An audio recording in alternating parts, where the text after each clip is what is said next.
Bonjour à tous. Alors aujourd'hui, on va aborder 4 thèmes sur les météorites. Le premier, c'est qu'est-ce qu'une météorite, tout simplement. Le deuxième, d'où viennent les météorites. Le troisième, où tombent les météorites. Et le quatrième, où trouver des météorites. À tout de suite. Alors à la question qu'est-ce qu'une météorite? Réponse extrêmement simple. Une météorite est un objet extraterrestre qui arrive jusqu'au sol. Ça peut être le sol d'une planète, ça peut être le sol d'un astéroïde, et ça peut être bien sûr le sol de la Terre. Un des exemples les plus récents est la météorite de Chelyabinsk, qui est tombée le 15 février 2013 en Russie, vers 9h20 heure locale. Une boule de feu immense passe au-dessus de la ville et termine sa course à plusieurs centaines de kilomètres de là, dans le lac de Tchebarkoul. Le gros bloc de 570 kg environ est retrouvé à plus de 30 mètres de profondeur, dans la vase. Il est exposé maintenant au musée de Chelyabinsk. Le mot météorite, qui en français peut se mettre au féminin ou au masculin, c'est un des rares mots dans la langue française où on peut utiliser les deux, vient du grec météoros, qui veut dire élevé dans les airs. Et que ça soit un morceau de pierre, un morceau de métal, ou les deux, à partir du moment où ça frappe le sol terrestre, ça s'appelle une météorite. Dans l'espace, quand les objets circulent, on appelle ça des bolides ou des astéroïdes, mais pas des météorites. Avant de frapper la surface de la Terre, ces astéroïdes ou ces bolides doivent traverser 120 km d'atmosphère à peu près. Et en traversant l'atmosphère terrestre, elles brûlent et elles forment une magnifique étoile filante.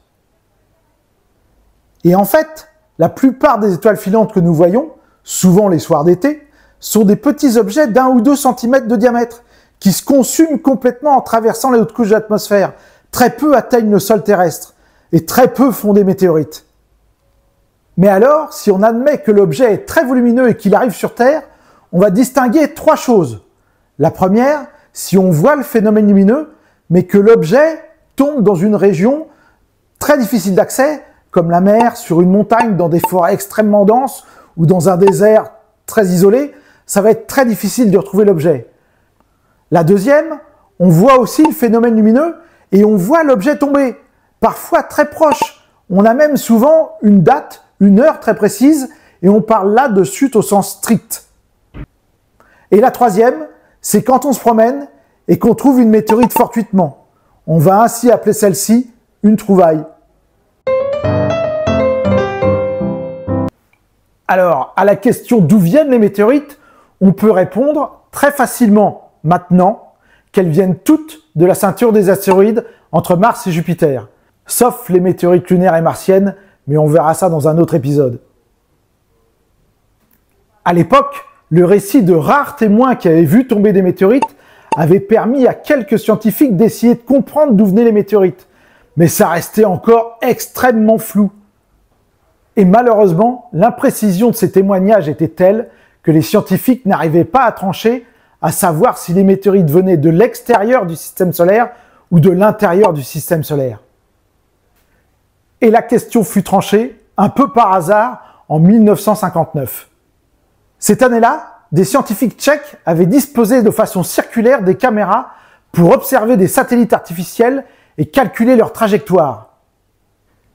Et c'est la journée du 7 avril 1959, à 19h30 précise, que les caméras enregistrent la chute d'une météorite sur la ville de Příbram.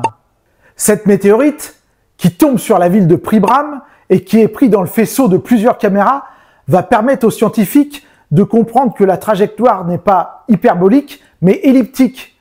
Et ils comprennent à ce moment-là que les météorites viennent de la ceinture des astéroïdes. 2 autres chutes de météorites, elles aussi filmées fortuitement, vont venir confirmer l'origine des météorites comme étant la ceinture des astéroïdes. Lost City, une météorite qui tombe dans l'Oklahoma le 3 janvier 1970, et l'autre, Innisfree, qui tombera au Canada le 5 février 1977. Là, il n'y a plus aucun doute pour les scientifiques, toutes les météorites viennent de la ceinture des astéroïdes. De plus, on sait maintenant que la ceinture des astéroïdes serait certainement une planète qui ne se serait pas formée au tout début de la formation du système solaire à cause de l'attraction de Jupiter. Et tous ces astéroïdes dans cette ceinture d'astéroïdes qui font comme une ceinture autour du Soleil parfois s'entrechoquent avec des puissances inouïes et quittent la ceinture des astéroïdes. En quittant la ceinture des astéroïdes, ces objets se rapprochent du Soleil, qui représente à lui seul 99,9% de la masse du système solaire et attire tout à lui. Et en se rapprochant du Soleil, parfois ces bolides rencontrent la Terre et forment des magnifiques météorites. Les scientifiques estiment qu'à peu près 30% de ces bolides qui quittent la ceinture des astéroïdes arrivent sur Terre.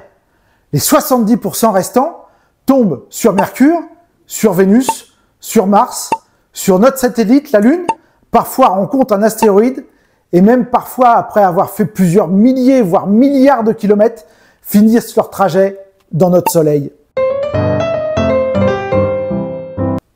Sur Terre, on peut se demander s'il y a un endroit plus propice où trouver des météorites.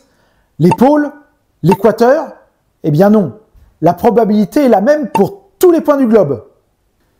Il y a autant de météorites dans la forêt de Fontainebleau que dans la mer, que dans les déserts de sable, de glace, sur les villes, dans les prés, dans les champs. Il y en a absolument n'importe où. La Terre, dans sa course autour du Soleil, croise parfois des poussières météoritiques qui stagnent dans l'espace. De plus, l'orbite de la Terre peut recouper celui de corps solides qui, eux aussi, gravitent autour du Soleil et laissent des poussières. La NASA estime qu'à peu près 100 000 tonnes de poussières extraterrestres tombent chaque année sur Terre. Mais la plupart inférieurs au gramme sont des tout petits objets. Et ce qui est amusant, quand on sort dans la rue, quand on prend de la poussière sur le visage, on a forcément de la poussière météoritique, de la poussière de l'espace. Mais il est impossible de faire la différence entre la poussière météoritique et la poussière de pollution terrestre à l'œil nu. La NASA estime aussi qu'il y a à peu près 500 pierres de plus de 200 grammes qui tombent chaque année. 200 grammes, ça commence à faire quand même des petits objets. Les 2 tiers tombent dans la mer, comme il y a 2 tiers de mer, 1 tiers tombe sur Terre. Et comme il y a beaucoup plus de régions non habitées que de régions habitées, on en retrouve à peu près une dizaine par an. Je parle là de chutes observées, parce que des trouvailles, on en trouve bien plus que ça. Surtout grâce aux chasseurs de météorites, de plus en plus nombreux depuis ces 15 dernières années, les météorites chaque année se comptent par milliers. Et alors, où trouver des météorites? Et comme vu précédemment, on peut en trouver n'importe où. On peut en trouver le matin, quand on sort de chez soi, sur le bord du trottoir, en allant au travail, sur un chemin de montagne, en allant à la pêche, en allant à l'école. On peut en trouver n'importe où. Mais il ne faut pas oublier que ce sont quand même des événements extrêmement rares et qu'il est très difficile de trouver une météorite. Malgré tout, il y a des endroits beaucoup plus propices pour trouver des météorites. Typiquement les déserts, que ce soit les déserts de sable ou de glace. Pour une raison très simple, c'est qu'elles se voient mieux et elles se conservent mieux. Si une météorite tombe dans la forêt des Vosges, par exemple, même si on la voit tomber, ça va être extrêmement difficile de la retrouver. De plus, dans nos contrées, qui sont des climats assez tempérés, si la météorite s'enfonce et recouverte par la terre, recouverte par l'humus, en quelques dizaines, voire quelques centaines d'années, surtout si c'est une météorite métallique, elle va se dégrader complètement et disparaître dans la terre. Par contre, dans les déserts, certaines météorites peuvent se conserver des dizaines, voire des centaines d'années. Elles sont juste érodées par le sable et le vent. C'est pour ça que la plupart des gens qui se lancent à la chasse aux météorites partent dans les déserts. Et si vous aussi vous voulez aller chercher des météorites, retenez bien quelque chose, c'est que comme au loto, 100% des gagnants ont tenté leur chance. Bonne chance! Dans un prochain épisode, nous verrons 4 autres thèmes sur les météorites. Quel âge a une météorite? Comment se forme une météorite? Quels sont les différents types de météorites? Et comment donne-t-on un nom à une météorite?